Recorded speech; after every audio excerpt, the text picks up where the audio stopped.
a week off for the FA Cup to bring back to contention. We've had two managerial departures and Arsenal potentially bottling the Premier League. Yes, Sean Dyche got let go at Forest and Thomas Frank got let go from Spurs. Find out who has got into the roles at Spurs and Forest after we've seen what happens after this.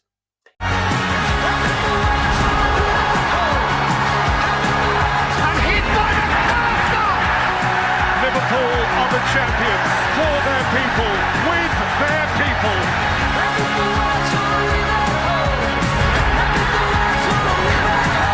Declan Rice, oh, it's a ripper. Marmoush, oh, that's magnificent. The young guns of Chelsea claim the Champions League prize. Newcastle will be playing Champions League football again. Now, 20 times the champions of England, Liverpool.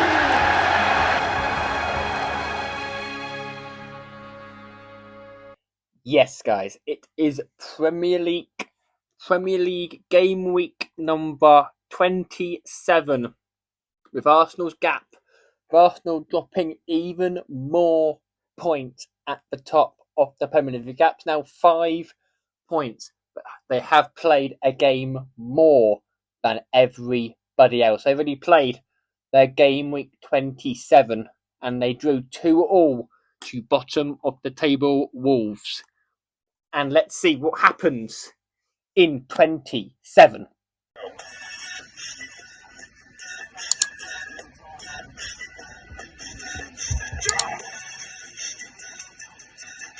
Boys, if you want a discount on your energy, go and get my discount in the description. New Dan 10 at checkout. Peace. Yes, and we're going to start at 3 p.m. with Aston Villa and Leeds United. Now, Villa got a 1-0 victory against Brighton and Hove Albion on last time out to have still kicked themselves only 8 points off of the top spot, and against a Leeds team who came from 2 goals behind against Chelsea to equalise against Chelsea. Honestly, I can see this being one of these games where it goes either way. Villa, we know Villa have injuries right now, but so the Leeds are looking very decent now, and I'm going to go with Leeds, with Aston Villa 1, Leeds United 2. I'm going to go 2-1 Leeds, just on the basis that it could go either way. And we head to the G-Tech Community Stadium for Brentford and Brighton and Hove Albion. Now, Brentford played Arsenal on Thursday night and drew 1-1, and they all.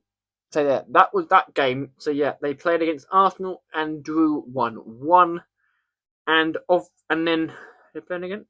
They're playing who? Brighton. Obviously lost 1-0 to Aston Villa. James Milner has now equalled the Premier League record of 600 and something odd games, equaling Gareth Barry's record.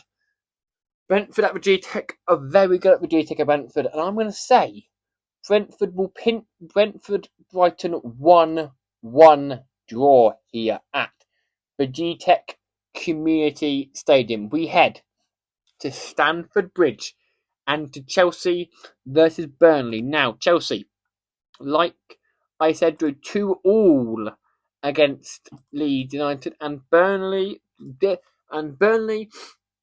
beat Crystal Palace after goals from Hannibal Medri, Jaden Anthony, and an own goal from Jefferson Lerma. They had to come from 2 goals behind after 2 goals on his debut from Jurgen Strand-Larsen. I mean, Chelsea you'd expect to win this game, and I'm going to say Chelsea to win this game, not by comfortably-ish, 2-1 Chelsea. We head to West Ham, the AFC Bournemouth at the London Stadium. West Ham drew 1-1 to Manchester United, and they now sit in terms of points. They now only sit 3 points behind Nottingham Forest, and Spurs only 6 points. It's like there's like a 7-6 point gap between 4 teams. It's going to go right dead close. And Bournemouth, they had to come from behind as well to beat 10-man Everton after goals from his first goal. Ryan scores in his second consecutive game, and Amy Adley scores again before Joey O'Brien got sent off, which killed that game off. And I'm going to say, West Ham need it. West Ham might get it done. Scrappily though, 2-1 West Ham now. Our focus turns to Man City against Newcastle now. If Man City were to win this game of football, the gap is 2 points. Yes, and think, if City win against Newcastle, the gap's 2. But think, City and Arsenal still have to play together against the other. That game could be the title decider. Yes, we'll get on to Arsenal and their game in a short moment. But the gap's always going to be 5 until obviously, because they got the Carabao Cup final at some point as well to play. Anything's possible. Man City, Newcastle have just beaten Carabao 6-1, but Man City are also. And you'd expect City to win this game by 2-0 to Man City and to put pressure on the Gunners. Now we head to Crystal Palace and Wolverhampton Wanderers. Now Wolves. So Wolves Wednesday night drew 2-2 against Arsenal and drew 0-0 against Nottingham Forest. So Wolves are now into double figures. They're now 10 points only now, and they're only 17 points below safety. And however, against a Palace team who lost narrowly to Burnley by 3 goals to 2 goals from Jorgen Strand Larsen on his debut. And I'm going to say that Wolves' mini draw record will continue with a 1-1 draw here as well. We head to Forest versus Liverpool. Now, Nottingham Forest decided after the game against Wolves to depart ways with their manager, Sean Dyche, and replace him with former Wolves manager, Victor Pereira.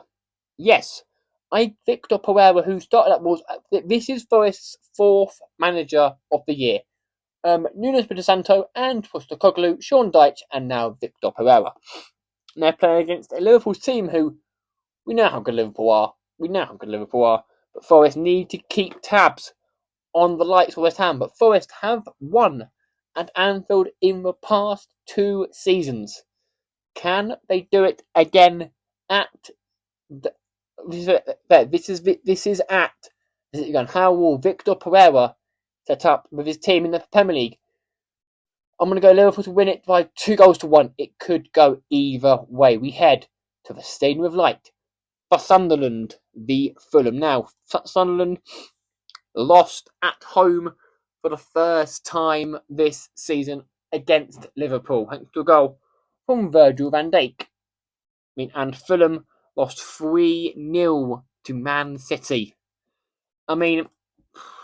Sunderland. What can we say? They have been my very surprise packages Sunderland had this season, and I'm going to say Sunderland to win it 2-0, and we head to the North London derby, part number 2. It's Spurs v Arsenal. Now, Spurs, after their humbling Newcastle to modification, but thereafter, Thomas Frank was relieved of his duties, and they replaced him with Iago Tudor, who was former Juventus boss until the end of the season. And against an Arsenal team who have thrown away 2 leads, yes, 2-0.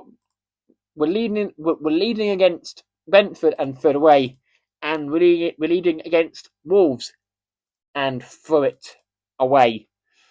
Oh my word! Arsenal. Can Arsenal somehow win the league? If they can, they have made a massive error. If they don't, if Arsenal win the league, we'll keep them up their bottom ups. But that means Spurs. How will Spurs play under the manager? I'm going to go with a 2-2 draw here in the North London, and the last game of the game week is back at the Hill Dickinson Stadium for Everton and Manchester United. Now, Everton lost 2-1 to Bournemouth, and United had to score a 90 plus 6th minute equaliser thanks to Benjamin Sesko to rescue us back. We still sit 4th in the league after we're now 1, 2, 3, 4, 5, 6 games unbeaten in all comps under Carrick. Since Carrick's he's changed his team around, I think we might be able to get the job done against the likes of Everton. I'm going to go with a narrow 2-1 victory to United. Now, thank you all very much for watching, and I will hopefully see you lot on Saturday for a St Albans City video. And until then, if not then, I'll see you on Monday for the Europa League. No, for the Champions League and Europa League. Yes. And for Europa League and Champions League, Monday and Tuesday, what will happen in the Premier League? Will Arsenal League have shrunk? Or will City close it? Well, obviously it can be closed, but yeah. Will it be a 2-point or 5-point gap going into 28? What will happen? Find out a lot more in game week 28. But for now, see you.